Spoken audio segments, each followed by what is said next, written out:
ഓരോ തെരഞ്ഞെടുപ്പ് എത്തുമ്പോഴും ആലപ്പുഴ സ്വദേശി ശിവകുമാറിൻ്റെ ചരിത്ര ശേഖരങ്ങളുടെ വലിപ്പം വർദ്ധിക്കുകയാണ്. രാഷ്ട്രീയ പാർട്ടികളുടെ ചിഹ്നങ്ങളും കൊടികളും പ്രചരണ സാമഗ്രികളും ശേഖരിച്ച് സൂക്ഷിച്ചു വയ്ക്കുകയാണ് ശിവകുമാർ. പുതുതലമുറയ്ക്ക് ഈ ശേഖരത്തിലെ അറിവ് പകർന്നു നൽകാനും ശിവകുമാർ സന്നദ്ധനാണ്.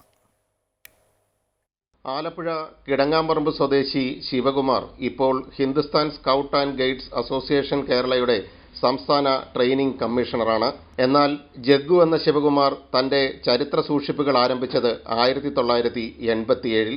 തിരുവനന്തപുരത്തെ ശ്രീകണ്ഠേശ്വരത്തെ നിയമസഭാ തെരഞ്ഞെടുപ്പ് പ്രചരണം നോക്കി നിന്ന 3ാം ക്ലാസ്സുകാരന്റെ കൗതുകമാണ് ഇത്ര വലിയ ശേഖരത്തിലേക്ക് ഇന്നെത്തിയിരിക്കുന്നത്. സ്ഥാനാർത്ഥികളുടെ അഭ്യർത്ഥനകൾ, ഫോട്ടോകൾ, ചിഹ്നമുള്ള കാർഡുകൾ, ലഘുലേഖകൾ, ബുക്ക്ലെറ്റുകൾ, വികസന പ്രകടന പത്രികകൾ, ബാഡ്ജുകൾ, തെരഞ്ഞെടുപ്പ് ഗൈഡുകൾ തുടങ്ങിയവയെല്ലാം ശിവകുമാറിന്റെ ശേഖരത്തിലുണ്ട്.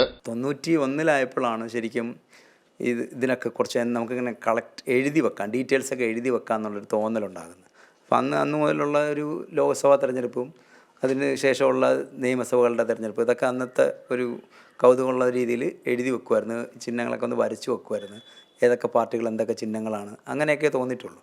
പിന്നീട് വന്നപ്പോഴാണ് ഇത് രസകരമായിട്ട് കൂടുതൽ തോന്നി. വിവിധ സംസ്ഥാനങ്ങളിലെ പ്രധാന രാഷ്ട്രീയ പാർട്ടികളുടെ പേര്, കൊടി, നേതാവ്, ചിഹ്നം ഇവ ചേർത്തിണക്കി ബ്യൂറോ ഓഫ് ഇന്ത്യൻ പൊളിറ്റിക്സ് എന്ന് പേരിട്ട ആൽബവും ഇദ്ദേഹം തയ്യാറാക്കിയിട്ടുണ്ട്. കുട്ടികൾക്ക് ഇതേക്കുറിച്ച് അവബോധമുണ്ടാക്കാനായി സ്കൂളുകൾ കേന്ദ്രീകരിച്ച് പ്രദർശനവും ശിവകുമാർ ഒരുക്കുന്നു.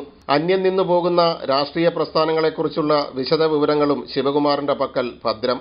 എല്ലാ വിവരങ്ങളും ചിത്രസഹിതം ഉൾപ്പെടുത്തി ഒരു പുസ്തകം നുള്ള തയ്യാറെടുപ്പിലാണ് ഇപ്പോൾ ശിവകുമാർ. കോൺഗ്രസ് സേവാദൾ പ്രവർത്തകനായിരുന്ന പരേതനായ കോലപ്പൻ ആചാര്യയുടെ മകനായ ശിവകുമാർ സംസ്ഥാനത്തൊട്ടാകെ സ്കൂളുകൾ കേന്ദ്രീകരിച്ച് തന്റെ ശേഖരങ്ങളുടെ പ്രദർശനവും ഒരുക്കുന്നു.